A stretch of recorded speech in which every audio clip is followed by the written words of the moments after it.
Assalamualaikum warahmatullahi wabarakatuh. Kami dari kelompok 14 IKMB ingin menjelaskan pra-bencana menghadapi COVID-19. Tapi sebelum itu, izinkan saya memperkenalkan anggota saya terlebih dahulu.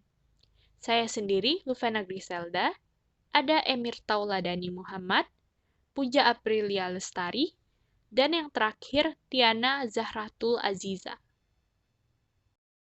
Pada awal bulan Maret 2020, Presiden Jokowi secara resmi menyampaikan kasus pertama virus corona di Indonesia. Dari penyampaian tersebut, perkembangan informasi mengenai virus corona di berbagai media mendapat tanggapan yang beragam dari publik. Tindakan yang diambil masyarakat pun juga demikian. Ada yang tidak melakukan tindakan apapun, dan ada beberapa masyarakat yang terlihat panik. Bukti kepanikan di tengah masyarakat antara lain sulit ditemukannya masker dan hand sanitizer, serta beberapa ramuan rempah yang semakin banyak dicari di berbagai kota. Penyebab kepanikan tersebut terjadi karena kurangnya pengetahuan dan informasi yang didapat masyarakat. Informasi menjadi penting karena mampu mempengaruhi keadaan sikap dan perilaku masyarakat dalam mengambil keputusan. Sehingga hal ini perlu dikelola dengan baik melalui manajemen bencana oleh pemerintah. Perlu diingat bahwa bencana bukan hanya meliputi banjir, tanah longsor, kebakaran lahan, gempa bumi, dan tsunami saja, tetapi wabah penyakit juga termasuk dalam kategori bencana. Oleh karena itu, kejadian ini juga memerlukan mitigasi dan skenario penanganan yang matang terkait wabah penyakit yang mungkin saja bisa muncul di masa mendatang dan bisa ditangani dengan baik. Mitigasi merupakan suatu kegiatan mengurangi resiko bencana agar tidak memunculkan kepanikan ataupun korban. Setiap upaya mitigasi memerlukan persepsi yang sama dari semua pihak, baik pemerintah maupun masyarakat. Oleh karena itu, perlu adanya pedoman dalam penyelenggaraan mitigasi bencana yang dapat dituangkan dalam bentuk standar pelaksanaan atau kebijakan.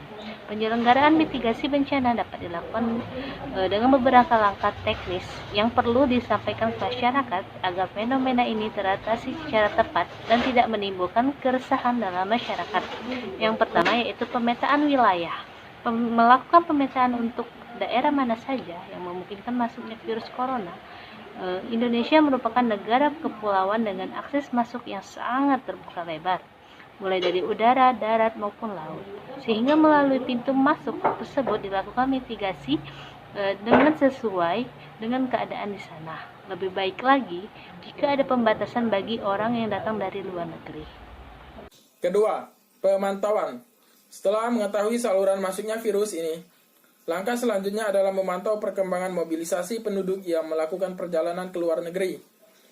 Indonesia sudah memiliki alat pendeteksi yang sudah terintegrasi dengan sistem fasilitas laboratorium didukung oleh SDM yang dapat mengoperasikannya, sehingga dari sini tinggal kemauan pemerintah untuk melakukannya.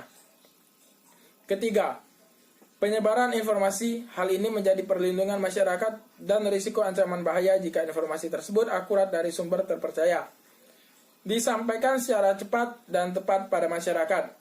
Sumber yang terpercaya diperlakukan untuk menghindari informasi yang menyesatkan. Sedangkan penyampaian secara cepat dan tepat sangat diperlukan agar masyarakat memiliki cukup waktu untuk meningkatkan kewaspadaan. Penyebaran informasi dapat dilakukan dalam bentuk penyebaran poster yang disebar melalui akun media sosial atau bekerja sama dengan media cetak. Konten-konten dari informasi tersebut berupa latar belakang dan tindakan apa yang diperlakukan saat sebelum atau saat virus tersebut menyerang kita. Adapun yang keempat adalah sosialisasi dan penyuluhan, di mana pemerintah melalui Kementerian Kesehatan melakukan penelitian dan menganalisis gejala dari wabah ini. Kemudian, hasil dari penelitian tersebut akan diinformasikan kepada lembaga-lembaga kesehatan dan dikoordinasikan oleh BNPB atau Badan Nasional Penanggulangan Bencana. Setelah informasi tersebut dapat diterima, kemudian informasi tersebut akan disampaikan dan disosialisasikan kepada seluruh masyarakat, baik melalui pendidikan maupun kegiatan penyuluhan dari dinas-dinas terkait lainnya.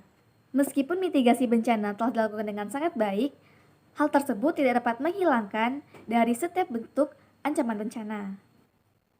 Oleh karena itu, masyarakat diharapkan untuk selalu siap siaga dalam menghadapi segala bentuk ancaman bencana, dan diharapkan masyarakat untuk selalu menjaga kesehatannya secara aktif dan mandiri. Karena sekarang informasi mengenai kesehatan dapat ditemukan dengan mudah melalui media sosial maupun media cetak.